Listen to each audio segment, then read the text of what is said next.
औज़ुबिल्लाहिमिनश्शैतानिर्रजीम बिस्मिल्लाहिर्रहमानिर्रहीम। आज के इस लेक्चर में हम डिस्कस करेंगे प्रोनाउन। तो हम इसकी डेफिनेशन से स्टार्ट करते हैं। मैं कहता हूँ a pronoun is a word which is used instead of a noun. A pronoun is a word that is used instead of a noun.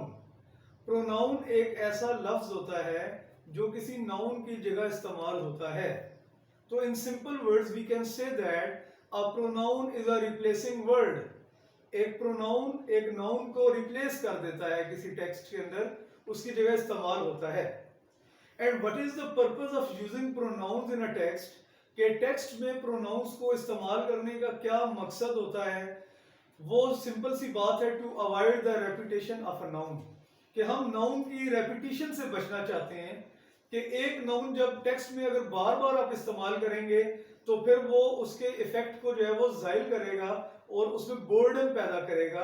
अब जैसे मिसाल के तौर पर मैं कहता हूं John is a young boy. Okay, John gets up early in the morning, John takes his bath, John takes his breakfast, then John goes to school, John comes back from school at 2 o'clock।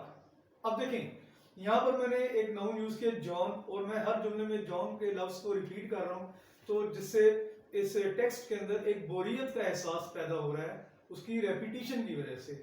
अगर मैं इस repetition को avoid करूंगा और मैं इसको इस तरह से बोलता हूं John is a young boy, he gets up early in the morning, he takes his bath, then he takes his breakfast and goes to school, John, and then he comes back from school at 2 o'clock।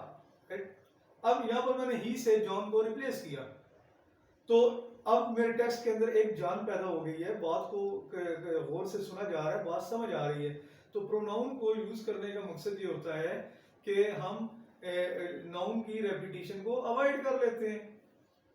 अब pronoun की different kinds हैं जो कि language में use होती हैं, लेकिन सबसे ज्यादा इस्तेमाल होने वाली मोस्ट कॉमनली यूज्ड जो काइंड है प्रोनाउंस की, उसे कहा जाता है पर्सनल प्रोनाउंस।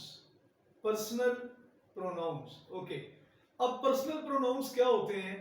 आपने ये चीज तो सुनी होगी कि इंग्लिश में हम 3 पर्सन इस्तेमाल करते हैं, first person, second person and third person. Right, अब फर्स्ट पर्सन क्या चीज है। The person who is speaking, वो पर्सन जो के बात कर रहा होता है, मतलब जो के जहां से बात की का आगाज होता है। जैसे मैं कहता हूं कि I am standing here and I am addressing to you, मैं यहां पर मौजूद हूं और मैं आप लोगों से को एड्रेस कर रहा हूं अपनी बात। राइट, अब you are sitting here and you are listening to me. Right, आप यहां पर मौजूद हैं, आप मेरी बात सुन रहे हैं, मैं आपसे मुखातिब हूं। You are the second person who are sitting here. Right, अच्छा, अब मैं कहता हूं कि John is coming after some time and he will join us. अब मैंने ही का लफ्ज यूज कर लिया उस पर्सन के लिए who is not present here, who is not present. Not present का लफ्ज आप अपने ज़हन में रखिएगा, जो यहां पर मौजूद नहीं है, जो गायब है यहां से। That is the pronoun of third person, he. अच्छा, अब ये तो आपको बात क्लियर होगी। इसी तरह से मैं कह सकता हूं कि शी इज कमिंग हियर, वो यहां पर आ रही है, दे आर कमिंग हियर, वो यहां पर आ रहे हैं। ये थर्ड पर्सन होते हैं। अब फर्स्ट पर्सन का जो प्रोनाउन होता है उसकी एक सिंगुलर फॉर्म होती है और एक प्लूरल फॉर्म होती है। सिंगुलर फॉर्म का जो फर्स्ट पर्सन होता है वो तो होता है आई, और उसका प्लूरल होता है we. I and we, I and we, I am speaking, we are speaking. Okay, second person का जो प्रोनाउन होता है वो होता है यू। वो चाहे सिंगल पर्सन हो चाहे प्लूरल हो, दोनों के लिए यूज ही होता है। अगर आप एक सिंगल फर्द हैं, आप यहां पर बैठकर मेरी बात सुन रहे हैं, मैं कहूंगा you are listening to me. ठीक है, और अगर आप ज्यादा लोग हैं, आप यहां पर बैठे, फिर भी मैं कहूंगा कि you are listening to me, कि आप मेरी बात सुन रहे हैं। तो इसका मतलब यह हुआ कि जो सेकंड पर्सन का प्रोनाउन यू होता है, it can be used for singular noun as well as for plural noun. अच्छा, अब उसके बाद आ जाता है थर्ड पर्सन ना। थर्ड पर्सन की भी दो फॉर्म्स होंगी, सिंगुलर एंड प्लूरल। अच्छा, अब सिंगुलर क्या होता है? मैं कहता हूं ही इज अ बॉय, फिर मैं कहता हूं दे आर बॉयज, वो एक लड़का है, वो लड़के हैं, राइट? तो ही जो है सिंगुलर है और दे उसका प्लूरल है। फिर मैं कहता हूं शी इज अ गर्ल, वो एक लड़की है, दे आर गर्ल्स, वो लड़कियां हैं, राइट? तो शी के लिए भी हमने दे यूज किया। फिर मैं कहता हूं इट इज अ बुक, ये किताब है, फिर मैं कहता हूं कि books books they are the books, right? तो दे का लफ्ज हम बेजान चीज के लिए भी यूज कर सकते हैं। तो दे जो है, जो प्लूरल फॉर्म है थर्ड पर्सन की, तो वो हम मैस्कुलिन जेंडर, फेमिनिन जेंडर और न्यूट्रल जेंडर सब के लिए हम कॉमन यूज कर सकते हैं। अच्छा, अब ये देखें कि ये जो प्रोनाउंस है ना, ये किन फॉर्म्स में यूज होते हैं। बाज़ औक़ात मैं प्रोनाउंस को यूज करता हूं as subject of the sentence, right? Sentence के सब्जेक्ट के तौर पर, और उस वक्त हम कहते हैं कि ये प्रोनाउन जो है ये नॉमिनेटिव केस में है। किस केस में है? Nominative case, right? जैसे मैं कहता हूं आई राइट अ लेटर, ये इसकी नॉमिनेटिव केस है। मैं कहता हूं we write a letter, nominative case. You write a letter, nominative case. You means कि यू आर डूइंग समथिंग, ठीक है? आप इस सेंटेंस का सब्जेक्ट है और आप कुछ कर रहे हैं, ठीक है? फिर मैं कहता हूं he is writing a letter, वो एक खत लिख रहा है। ही जो है ये नॉमिनेटिव केस में, राइट? तो नॉमिनेटिव केस। उसके बाद एक केस होती है पोजेसिव केस। जैसे मैं कहता हूं दिस इज माय बुक, ये मेरी किताब है। अब ये जो माय का लफ्ज है ना, माय, ये मेरी पोजेशन को शो कर रहा है, बुक की पोजेशन को, मतलब मैं इस किताब का मालिक हूं, ये किताब मेरी है। या मैं कहता हूं दीज आर अवर बुक्स, ये हमारी किताबें हैं। ये जो अवर का लफ्ज है ये इसकी पोजेसिव केस है, राइट? वी की।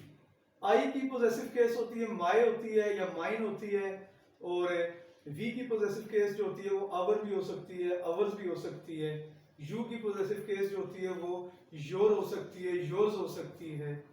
और इस तरह से ही की पोजेसिव केस हिज होगी, शी की पोजेसिव केस हर होगी, दे की पोजेसिव केस जो होगी वो देयर होगी, देयर, देयर्स, राइट? या राइट? अच्छा, ये बात क्लियर होगी। ये होगी सेकंड इसकी जो फॉर्म जो है। तीसरी फॉर्म होती है इसकी, that is called accusative case. Accusative case होती है जब प्रोनाउन जो होता है ये ऑब्जेक्ट की सूरत में सेंटेंस के अंदर मौजूद होता है। अब जैसे मैं कहता हूं कि दिस बुक इज माइन, या this book is given to me, me. अब मी जो है ये ऑब्जेक्टिव केस, इसको भी हम कह सकते हैं, ठीक है? तो ऑब्जेक्टिव केस और एक्यूजेटिव केस जो होती है ये सेम ही के दो नाम है, राइट? तो फिर मैं कहता हूं this book is given to you. अब यहाँ पर यू जो है ये जो है वो पैसिव फॉर्म में चला गया है, तो फिर यहाँ पर ये किस फॉर्म में होगा? एक्यूजेटिव केस होगी प्रोनाउन की, राइट? फिर मैं कहता हूं this book is given to her, या this book is given to him, ये हिम हो गया, हर हो गया। या this book is given to them, ये किताब उन्हें दी जाती है, देम हो गया। ये सारी की सारी क्या होती हैं? ये हमारे पास एक्यूजेटिव केस होती है। तो ये याद रखें कि फॉर्म के लिहाज से प्रोनाउन को तीन फॉर्म्स में यूज किया जा सकता है। एक नॉमिनेटिव, एक होती है पोजेसिव, एक होती है एक्यूजेटिव। नॉमिनेटिव में सब्जेक्ट जो होता है वो सब्जेक्टिव फॉर्म में होता है प्रोनाउन जो होता है, और एक्यूजेटिव में उसकी ऑनरशिप, सॉरी, एक्यूजेटिव में वो ऑब्जेक्टिव फॉर्म में चला जाता है, पैसिव फॉर्म में चला जाता है। और जो पोजेसिव केस है इसमें ऑनरशिप शो की जाती है। तो मुझे उम्मीद है कि मैंने आपको प्रोनाउन का बेसिक एक जो है वो इंट्रोडक्शन दे दिया है। आप इसको रिवाइज करें, बुक्स को भी कंसल्ट करें, इंटरनेट को भी कंसल्ट किया करें, और कोई क्यूरी हुआ करे तो आप मुझसे ऑनलाइन रब्ता भी कर सकते हैं। मेरा जो व्हाट्सएप नंबर है 0316676670, 0316676670। You can call me at any time if you have any query. Thank you very much. See you next time. Allah Hafiz.